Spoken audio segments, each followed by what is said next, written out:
저와 번갈아 교독하고 마지막 절을 함께 읽겠습니다. 너는 그들로 하여금 통치자들과 권세 잡은 자들에게 복종하며 순종하며 모든 선한 일 행하기를 준비하게 하며 아무도 비방하지 말며 다투지 말며 환용하며 범사의 온유함을 모든 사람에게 나타낼 것을 기억하게 하라. 우리도 전에는 어리석은 자요 순종하지 아니하는 자요 속은 자요 여러 가지 정욕과 행락의 종노릇한 자요 악독과 투기를 일삼은 자요 가증스러운 자요 피차 미워한 자였으나 우리 구주 하나님의 자비와 사람 사랑하심이 나타날 때에 우리를 구원하시되 우리가 행한 바 의로운 행위로 말미암지 아니하고 오직 그의 긍휼하심을 따라 중생의 씻음과 성령의 새롭게 하심으로 하셨나니 우리 구주 예수 그리스도로 말미암아 우리에게 그 성령을 풍성히 부어 주사 함께 읽겠습니다. 우리로 그의 은혜를 힘입어 의롭다 하심을 얻어 영생의 소망을 따라 상속자가 되게 하려 하심이라. 아멘. 세상의 종교나 철학이나 학문은 너가 의미 있는 존재가 되려면 무엇을 해야 한다고 말하지만 기독교는 다릅니다. 너가 의미 있는 존재이니 무엇을 하라고 말합니다. 그래서 불의와 불경건을 버리고 신중하며 의로우며 거룩하게 살아야 합니다. 그런데 우리가 의미 있는 존재가 된 것은 하나님의 전적인 은혜 때문입니다. 복음이 우리를 놀랍게 변화시켰기 때문입니다. 그래서 복음을 전하는 여러분이나 여러분에게 복음을 가르치는 저나 자부심과 자긍심을 가지고 살아야 합니다. 비록 귀한 보배를 담은 질그릇일지라도 하나님이 쓰시는 그릇이기에 값진 것입니다. 오늘은 이 땅에 살면서 어떤 모습으로 살아야 하는지, 그리고 예수를 알기 전 우리의 모습은 어떤 모습이었는지 깊게 살펴보도록 하겠습니다. 우리가 주님을 아는 것이 어떤 유익이 있는지, 어떤 복이 있는지 깨닫는 시간이 되길 예수님의 이름으로 소망합니다. 사도 바울이 강조하는 것은 성도로서 교회 공동체의 윤리에 관한 것뿐만 아니라 사회 구성원으로서의 윤리 또한 강조합니다. 왜냐하면 우리는 세상에서 짠맛을 내는 소금이기 때문입니다. 많은 종교나 철학이 세속을 벗어나라고 말하지만 기독교는 철저히 현실에 기반한 신앙인지라 현실 생활 또한 정말 중요합니다. 그래서 세상의 통치자들과 공직자들의 권세에 순종할 것을 교훈하고 있습니다. 1절을 읽겠습니다. 너는 그들로 하여금 통치자들과 권세 잡은 자들에게 복종하며 순종하며 모든 선한 일 행하기를 준비하게 하며. 이 복종의 명령에는 위정자가 믿는 자이든 아니든 상관이 없습니다. 기독교는 세상이 변화되기를 바라는 종교가 아니라 믿는 자 한 사람 한 사람이 변화되어 세상을 변화시키는 종교입니다. 가끔 교회 내에서 사회 변혁과 개혁을 주장하며 과격한 구호를 외치는 사람이 있으나 전혀 성경적이지 않습니다. 만약 예수님이 그렇게 세상을 변화시키고자 했다면 천군 천사를 동원하여 한 번에 악한 세력을 쓸어버리고 변화시킬 수 있으셨습니다. 그러나 예수님은 그렇게 하지 않으셨습니다. 예수님은 3년의 공생애로 인해 변화시킨 사람은 12명의 제자뿐입니다. 가룟 유다를 제외하면 11명입니다. 그러나 변화된 11명의 제자로 인해 세상이 뒤집어진 것입니다. 우리는 이것을 볼 수 있어야 합니다. 가끔 교회 내에서 정치적 아젠다를 끌고 와서 교회가 사회를 변화시켜야 한다고 주장하는데 저는 참 우려스럽다고 생각합니다. 교회가 정치에 부분적이라도 참여하게 되면 기독교는 탄압의 아이콘 또는 혐오의 아이콘이 될 수 있습니다. 다른 종교를 보십시오. 다른 종교 중에 정치에 직접 참여하는 종교가 있습니까? 불교계가 그렇습니까? 카톨릭이 그렇게 합니까? 우리 개신교만 나라를 그렇게 걱정하고 염려합니까? 개신교에만 애국자가 사냐 이 말입니다. 누군가의 정치적 권력을 위해 성도들이 이용당하고 있는지 정말 주의해서 보아야 합니다. 교회 내에 정치 집단화가 된 분들과 대화를 하면서 제가 느낀 느낌은 정확히 이단에 빠진 사람들과 대화하는 느낌을 받았습니다. 더 이상 들으려고도 하지 않고 자신과 반대되는 사람은 철저히 이상한 사람을 취급하는 걸 보면서 참 우려스럽다는 생각이 들었습니다. 하나님은 절대 야당과 여당이 없습니다. 야당이라서 또는 여당이라고 하나님의 자녀 삼거나 반대로 거부하거나 하지 않습니다. 제가 이런 이야기를 하면 또 꼬부라진 사람들은 저거 좌파냐 우파냐 할 것이지만 저는 오직 하나님 파이며 하나님만 따릅니다. 제발 기독교인들이 정신을 차려서 자신을 정치 세력화하여 세력을 넓히려는 못된 종교 지도자들의 선동에 미혹되지 않기를 바랄 뿐입니다. 본문에서도 권면하기를 모든 선한 일을 행할 준비를 하라고 말하고 있습니다. 선한 일은 주님의 성품에 맞는 일이며 하나님으로부터 배운 선한 것을 세상에 널리 전파해야 합니다. 그의 정치적 성향과 상관없이 말입니다. 생각해 보십시오. 여러분이 목회자이고 정치 성향이 좌파이면 우파의 사람을 쫓아내겠습니까? 그러면 그 사람을 목자라 하겠습니까? 그러나 저는 단에서 절대 정치적인 내용을 말하지도 않고 또한 그 성향을 드러내지 않는 것입니다. 오직 주님만 전하는 것입니다. 고린도서 2장 2절은 이렇게 얘기합니다. 내가 너희 중에서 예수 그리스도와 그가 십자가에 못 박히신 것 외에는 아무것도 알지 아니하기로 작정하였음이라. 이어서 2절은 성도가 이웃과의 관계에서 지켜야 할 덕목에 관한 것입니다. 2절을 여러분이 한번 읽어보도록 하겠습니다. 함께 읽겠습니다. 시작. 아무도 비방하지 말며 다투지 말며 관용하며 범사의 온유함을 모든 사람에게 나타낼 것을 기억하게 하라. 여기서도 아무도 비방하지 말며 다투지 말며 관용하며 범사의 온유함을 사람들에게 나타낸 것을 기억하라고 말하고 있습니다. 첫 번째 비방하지 말며입니다. 상대방을 모독하거나 비방하는 것은 인격 살인이라고 말씀드렸습니다. 칼만 안 들었지 칼을 휘두르는 것이나 마찬가지입니다. 사람들은 말로 참 많은 일을 합니다.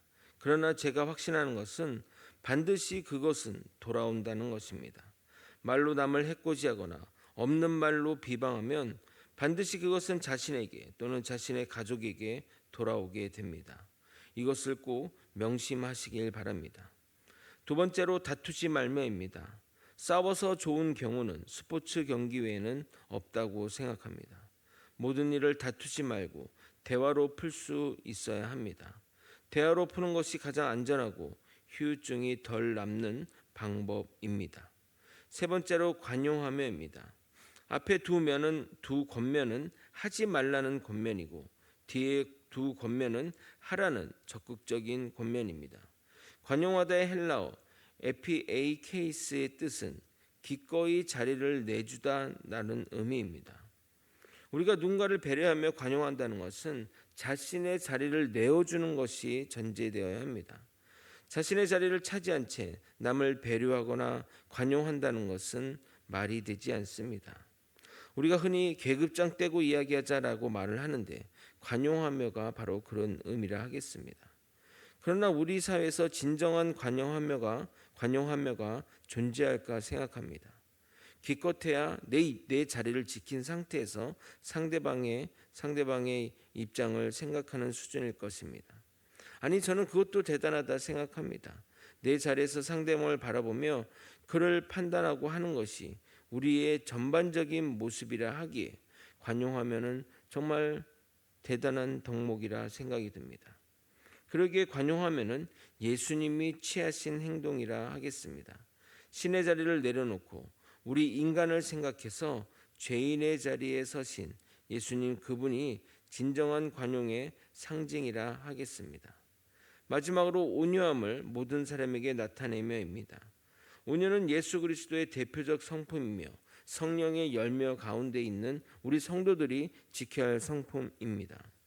온유함은 힘이 있으나 그것을 드러내지 않으므로 남에게 상처 주지 않는 것이 시작점이며 남을 배려하는 지점까지 나아가는 것이 온유함의 종결이라 하겠습니다. 하나님이신 예수님이 신의 자리를 버리고 인간의 성품으로 살다가 인간처럼 죽으신 것이 온유함의 대표적인 모습이라 하겠습니다.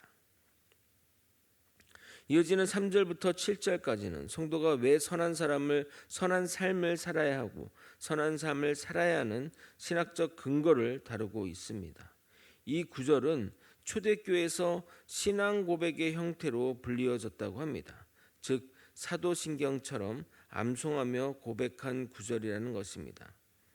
먼저 과거의 우리 모습에 대한 고백입니다. 3절입니다. 3절도 한번 여러분이 읽어보도록 하겠습니다. 함께 읽겠습니다. 시작. 우리도 전에는 어리석은 자요 순종하지 아니한 자요 속은 자요 여러 가지 정욕과 행락에 종노릇한 자요 악독과 투기를 일삼은 자요 가증스러운 자요 피차 미워한 자였으나. 첫 번째, 우리는 어리석은 자입니다. 이것은 지식적으로 어리석다는 것이 아니라 하나님에 대해 무지했다는 말입니다. 우리가 아무리 세상적으로 잘 나가고 학위가 엄청나고 할지라도 하나님의 진리의 말씀에 무지한다면 어리석은 자입니다. 그런 자는 결코 순종할 수 없습니다. 하나님을 아는 지식이 믿음이 될 수는 없지만 그 지식이 없으면 믿음으로 성장할 수도 없습니다. 그러므로 우리는 하나님을 알아야 하고 그 하나님을 아는 그 지식을 믿음으로 발전시켜야 합니다. 믿음으로 발전하면 순종의 길이 열리게 되는 겁니다. 세 번째로 우리는 속은 자입니다. 누구에게요? 사단에게 속은 자입니다. 하나님이 없다, 신은 없다, 과학이 신이다, 너가 주인공이다 라는 말을 듣고 그 사실을 믿었던 자들은 모두 속은 자들입니다. 또는 다른 신을 섬기거나 미신과 우상에 빠진 자들 또한 속은 자들입니다. 우리는 오직 유일하신 참 하나님을 믿는 자들입니다. 아담의 타락 이후 인류는 하나님과 관계없는 자가 되었고 사단의 지배 아래 사단의 종노릇하게 되었습니다. 그러니 당연하게 육체가 원하는 삶, 눈이 바라는 삶으로 나아가게 되는 것입니다. 네 번째, 우리는 여러 가지 정욕과 행락에 종노릇하는 자입니다. 우리가 주님을 알기 전에는 세속적인 쾌락 추구를 목적으로 살았습니다. 선과 악의 구분도 자기 양심에 따랐습니다. 세상과 사단이 추구하는 방향성은 정말 놀라울 정도로 일치합니다. 결국 사람을 멸망으로 이끄는 길임을 우리는 그것에서 확인할 수 있습니다. 세상 사람들은 망가져도 본인이 선택한 것이니 그 선택을 존중해야 된다고 말하나 그 말 자체가 사단의 말임을 명심해야 됩니다. 우리는 지금 가치 몰락의 시대를 살고 있습니다. 선과 악의 구분이 희미해지고 권위와 통제가 사라지고 있으며 고귀한 가치보다는 돈과 물질적 가치가 판을 치는 세상에서 살고 있습니다. 종교개혁자들이 말한 인간의 본질이 전적 타락이라는 말에 동의할 수밖에 없습니다. 결국 우리가 아무런 가치 기준이 없이 살아간다면 우리는 사단의 종으로 살아갈 수밖에 없습니다. 다섯 번째, 우리는 악독과 투기를 일삼는 자였습니다. 구원의 진리를 모르는 자는 양보와 배려보다는 남을 이겨야 하는, 그래서 남을 멸망시켜야 하는 악독과 투기로 살 수밖에 없습니다. 무한 경쟁, 적자 생존의 세상에서는 악독과 투기로밖에 살 수 없습니다.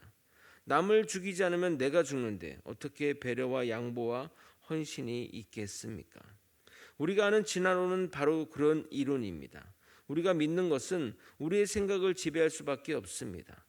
진화론의 세상에서 진화론의 핵심 이론인 적자 생존과 무한 경쟁을 따르면서 어찌 남을 배려하고 사랑하고 희생하는 이야기를 할 수 있겠습니까?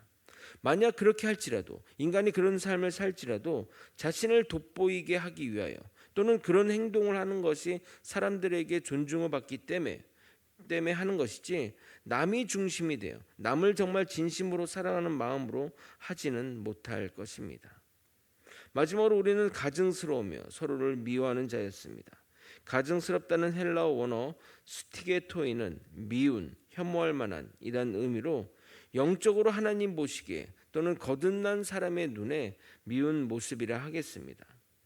그런 자들이 본인도 미우면서 남을 미워하니 하나님 보시기에 얼마나 미운 자들이겠습니까? 그러나 중요한 것은 이러한 모습이 우리의 과거의 모습, 주님을 알기 전 모습이라는 사실이 얼마나 감사한지 모르겠습니다. 그러니까 우리가 주님을 만나서 이런 모습에서 탈피했다는 것, 이런 과거의 그 삶에서 탈피했다는 것만이 정말 감사한 일인 것입니다. 주님으로 인해 우리는 새로운 피조물이 되었습니다. 아멘이십니까? 정말 이것은 감사하고 또한 감사한 일입니다. 고린도서 5장 17절은 이렇게 말합니다. 그런즉 누구든지 그리스도 안에 있으면 새로운 피조물이라. 이전 것은 지나갔으니 보라 새 것이 되었도다. 말씀을 정리하겠습니다. 우리는 세상의 권세자들, 통치자들에게 순응해야 합니다. 그것은 우리의 신앙을 내버리는 행동이 아닙니다. 오히려 신앙을 지키고 굳건하게 하는 길입니다. 그럼 통치자들이 우리의 신앙을 탄압하면 어떻게 합니까? 이겨내야 하고 버텨내야 합니다. 저 통치자를 몰아내면 우리가 신앙의 자유를 얻을 수 있다고 생각할 수도 있지만 그렇지 않습니다. 우리가 그 고난을 이겨낼 힘을 달라고 기도해야 됩니다. 신앙을 지키기 위해 최선의 노력을 하고 안 되면 과감하게 순교의 길을 가는 것도 그리 나쁜 선택은 아니라고 생각합니다. 우리는 이 땅의 삶이 다가 아니기 때문입니다. 우리가 주님을 알기 전 모습은 정말 상상하기도 싫은 모습입니다. 그러나 주님을 만나고 우리는 새로운 피조물이 되었고 전혀 다른 삶의 방식으로 살아가게 되었습니다. 이 얼마나 감사하고 은혜로운지 모르겠습니다. 과거 예수를 모를 때 세상의 논리를 따라 사단의 지배를 받으며 살아왔지만 이제는 주님을 알고서 과거와 같은 삶으로 돌아갈 수 없었고 빛된 주님의 삶으로 주님의 자녀된 삶으로 나아가게 된 것입니다. 그러므로 주님의 때에 구속받아 새로운 삶으로 나아가게 된 것이 참으로 고마운 일인 것입니다. 우리는 이제 과거로 돌아갈 수 없습니다. 만약 여전히 예수를 믿는다고 하면서 과거의 모습으로 살아간다면 분명 그 사람은 그리스도인이 아닌 사단의 종으로 사는 삶을 사는 것일 것입니다. 우리 모두 사단의 종이 아닌 주님의 새로운 피조물로 살아가길 예수 그리스도 이름으로 축원드립니다. 아멘. 기도하시겠습니다. 하나님의 말씀을 따라 순종하며 하나님의 명령을 따라 순응하며 살아가는 주의 백성 되게 도와주시옵소서. 거짓과 불의와 불경견을 버리고 하나님의 의로운 성품을 따라 살아갈 수 있도록 도와주시옵소서. 과거의 우리의 모습으로 돌아가고 싶지 않습니다. 오직 주님의 마음을 닮은 주님의 성품을 닮은 자로 살아가기를 소망하오니 언제나 우리를 성령으로 붙들어 주시고 우리 마음 가운데 그 주님의 마음들이 샘솟듯 솟아날 수 있도록 이끌어 주시옵소서. 오직 주의 마음으로 이 땅에서 살게 하여 주시옵소서. 사랑이 많으신 예수 그리스도 이름으로 기도드리옵나이다. 아멘.